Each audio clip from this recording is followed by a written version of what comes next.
What's up, Scyushi Squad? We are back in more Trove, and today we're going to be talking about the Lunar Plunge event, which is back again. So this event has been around for a couple years now, as far as I recall, and this is probably the worst iteration of the quest line, which you'll end up seeing why in a little bit. Now, that said, there is definitely a benefit to this event in terms of flux farming, which we will end up talking about momentarily, because first and foremost we're going to end up talking about the quest objectives themselves and then all of the rewards, and then I'm going to also show you all of the items that you can get out of the event as well. But of course, before we get started, we have to talk about today's sponsor, GameAgo. No one cared who I was before I wore the mask. Hello everyone, I'm the Solarian.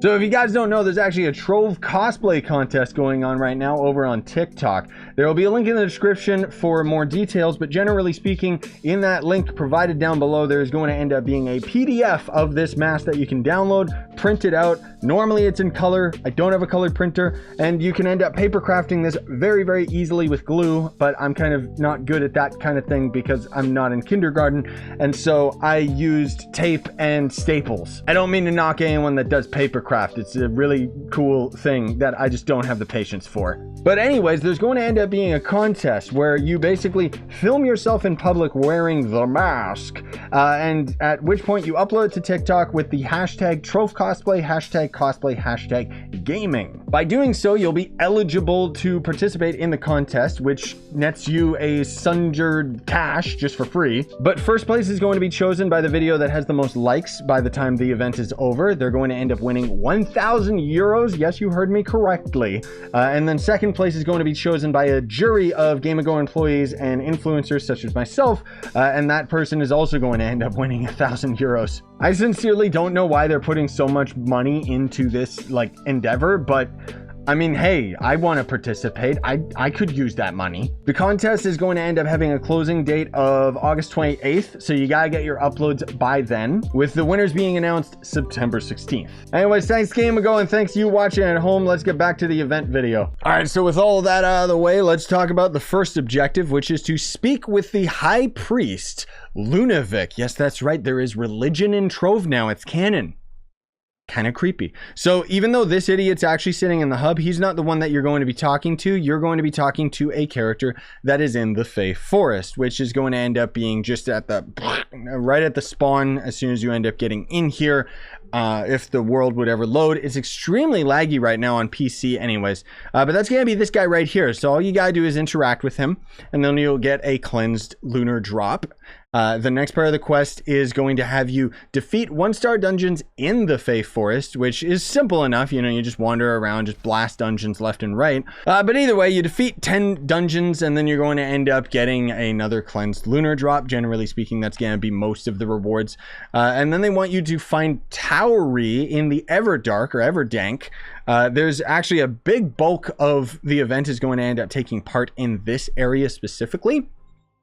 But there is other reasons why you would end up going back to the Fae, which we'll get into momentarily. So this guy right here, this knight standing on the gold block, he's going to end up being the Tari character, where you're going to interact with him, and by doing so, you get our cleansed lunar drop.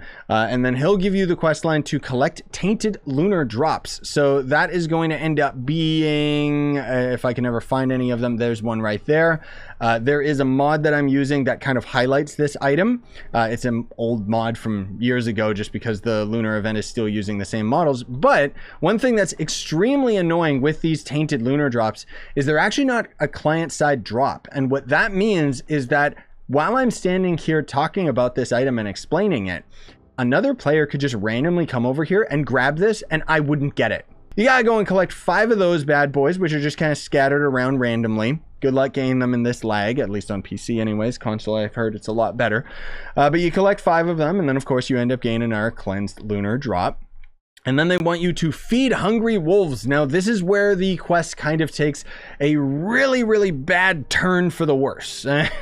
Because it actually involves Gardening. Now, I'll give you a quick rundown of how the gardening works. I have other video tutorials on it that are a lot more accurate than what we're going to talk about today. But generally speaking, you'll actually go into the hub to find the Radiant Dayspring, which is literally just over by that Qubesly character we were looking at earlier. And by interacting with this, you'll see all of these various items. So first and foremost, there's going to be a cleansed lunar drop. So in order to craft these, you will actually take the tainted ones that you find out in the world. 5 of them will craft into 1 clean.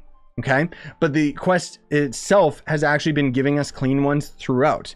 Now, how do we end up feeding the hungry wolves? Well, we have to give them the Feast of the Sun and Moon. In order to do this, we're going to end up needing bleached bone, a bunch of cleansed lunar drops, but more importantly, you're going to need washed corn, onionito, bun feed, and tomatoes, which is already atrocious. So essentially what you can do for this, and what I would recommend, is if you have the Flux, buy the raw resource. You can't buy the washed ones because those are untradeable. Buy the raw vegetables. They're going to be expensive right now during this event.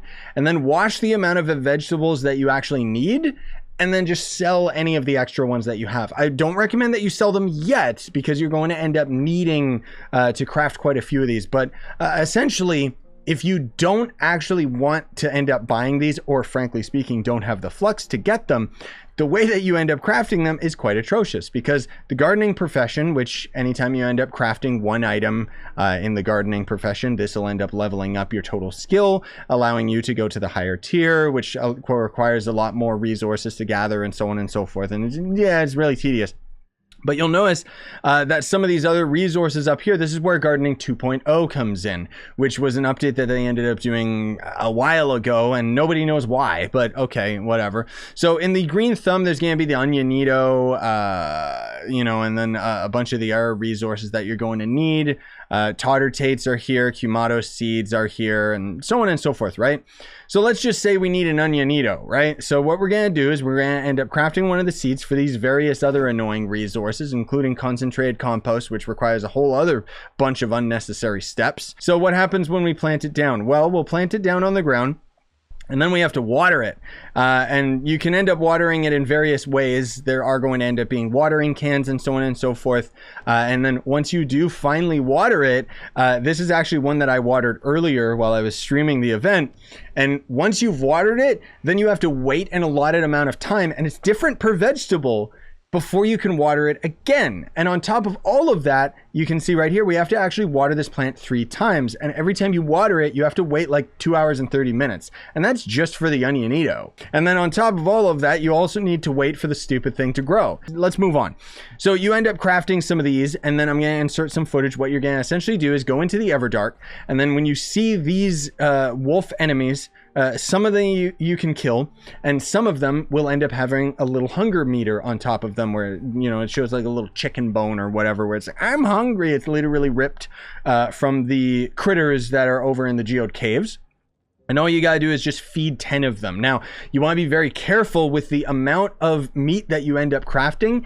If you can, try to lure a couple of the creatures together so that you can feed them, feed like 2 or 3 of them with 1 stock of meat rather than 1-for-1 ratio, because you're gonna need the meat for a little bit later. Anyways, you feed 10 of them, you get a cleansed lunar star, and then the next part of the event wants you to craft a solar seal. So as you've been feeding these wolves, they've secretly been dropping this item, the lunar condensate. So found by feeding hungry wolves in the Everdark during the event. So you should have enough of those by the time you end up feeding all of the wolves, and hopefully you'll have enough of the cleansed lunar drops just from the event itself, or just ones that you've picked up along the way, right? And then you use all these items to craft this weird solar seal. And then by crafting it, you end up gaining our cleansed lunar soul thing, or, you know, a cleansed lunar drop, sorry.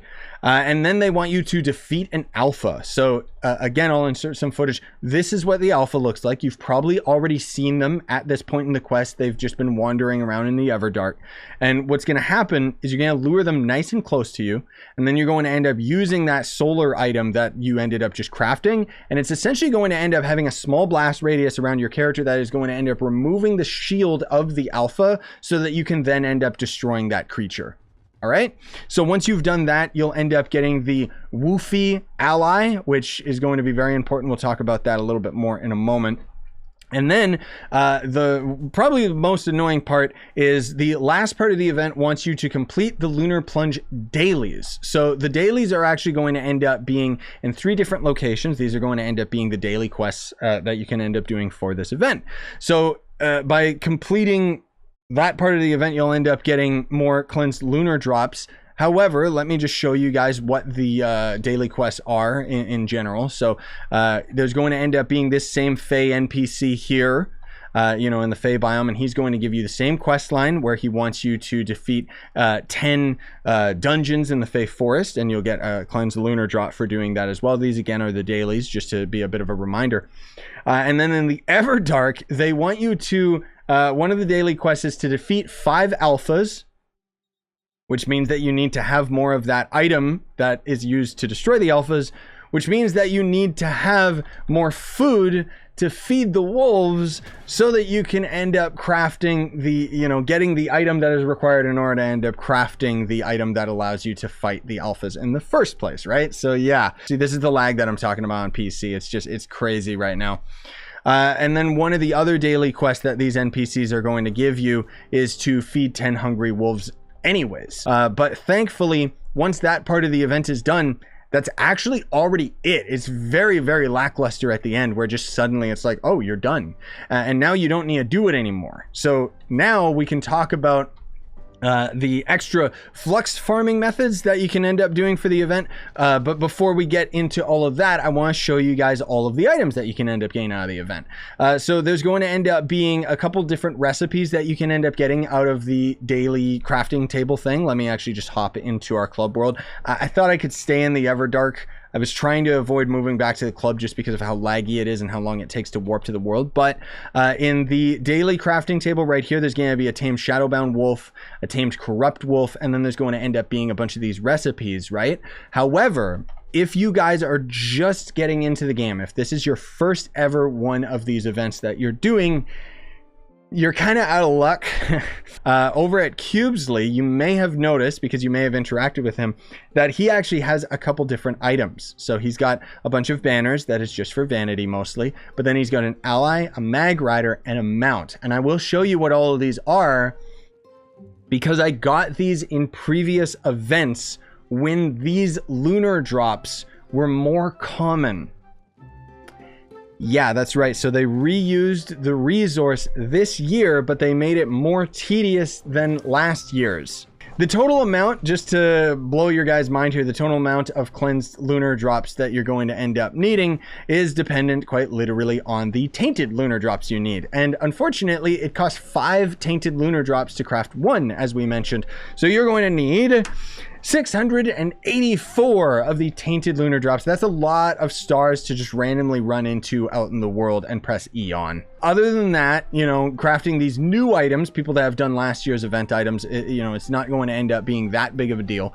But anyways, let's get into it. So there's going to be the Lunar Knighted, where is it? Lunar Knighted ally. So this guy's going to end up giving you some max health, some stability, but most of all, it's just because it's going to end up being this cute little Qubesly ally. You know, he looks cool. He's got his dumb mustache. I like him. Okay, leave me alone. Then there's going to end up being the Gravity Petal, which is a mag rider, which is actually huge. This thing actually is really, really cool. Looks neat. I love it. Is it worth its price? Probably not, just because it is a mag rider, which means that you're not going to be able to use it for much outside of just, I don't know, the looks of it, whatever. And then there's going to be the Phase Glider mount, which is going to end up being this Phoenix right here, which seems like it has inverted fireworks VFX. I don't know, it's kind of broken, doesn't really look that great in my opinion, especially just because the smoke just feels like it's not on top of the model like it properly should be. But I don't know, somebody's going to end up really enjoying this mount. So either way, that's going to end up being the Griffin and the items that you get out of here. Never mind the banners, because who cares.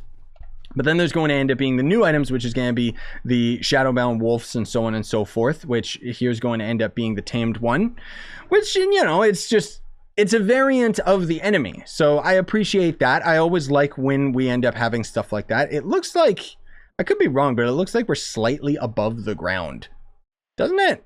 Like the model of the thing. I don't think we are slightly above the ground, but it just looks like it's weird. And then there's going to end up being the other one, which is the corrupt version, which is just going to end up being the tentacle wolf, which again, you know, I like these. I think that they're pretty cool. Yeah, there's just something about its animation. It just looks really jank. And then, of course, again, there's going to end up being the recipes themselves, which, honestly, who cares? Now, out of the event, you are also going to end up getting this ally right here, which is going to give you 8 jump. Not really anything super stupendous, but it's a cool ally. I actually really like him. He's very adorable. There is also a rare chance of getting other items off of the enemies. So Guise of the Alpha. So this is going to end up being a helmet style that you can get off of the Alpha enemies. Generally speaking, I'm not sure if there's other helmets and styles that you can get off of the enemies and so on and so forth. And it doesn't really matter anyways, because the bulk of this event and what you are aiming to do in order to end up making tons and tons of Flux is... there's actually going to be a couple options. So one option is by going into the Everdark and fighting the wolves that aren't hungry. They have a chance of dropping this ally and a tradable version of it that you can sell for a lot of Flux, or you can actually loot collect it for 4 Chaos Cores, which Chaos Cores are normally an item that you get rarely out of Chaos chests and are going to systematically be used to craft various items out of the Chaos chest, including classes. So what a lot of people are doing right now is if they have the Flux, they actually buy the ally just so that they can loot collect it, because it's basically, at least on PC, it's somewhere around 160k right now to sell the ally. So people are paying 160k in order to end up getting 4 Chaos Cores, which is not bad, honestly speaking. It's a pretty good way of making Flux anyways. I don't know why people put so much value on the Chaos Cores, but I guess just because generally speaking, if you don't have Chaos Factor, well, good luck, which we won't even talk about any of that stuff. So anyways, the other alternative option that I would pose to you is that by being in the Everdark, you can also end up getting the Tainted Stars. And by crafting them into a Cleansed Star, you can craft the Lunar Plunge recipes. And these are going for a pretty decent amount of Flux as well. So if your goal is to just make Flux, it's probably most profitable to be in the Everdark just to end up getting the stars so that you can craft recipes and sell those alongside any of the allies that you want to end up getting. However, if your goal is to just get the Chaos Cores, you just want to farm the allies yourself rather than buying them, and you're just going to end up loot collecting them, well, then you would actually end up going into the Faith Forest, because the Faith Forest has the enemies that are located in the Everdark right now during this event. But there's one important difference that you guys let me know about when I was streaming, and that is that there is not going to end up generating any hungry wolves in the Fey biome, which basically means that you're going to double your rates. You're going to be able to kill way more of the wolves in the Fey Forest, which will end up giving you better drop rates or better chance of actually getting the ally. So yeah, anyways, that's my 2 cents towards it. Thanks so much for watching. Smash like, sub for more, buy the merch you want to support the channel. And have a wonderful day, everybody.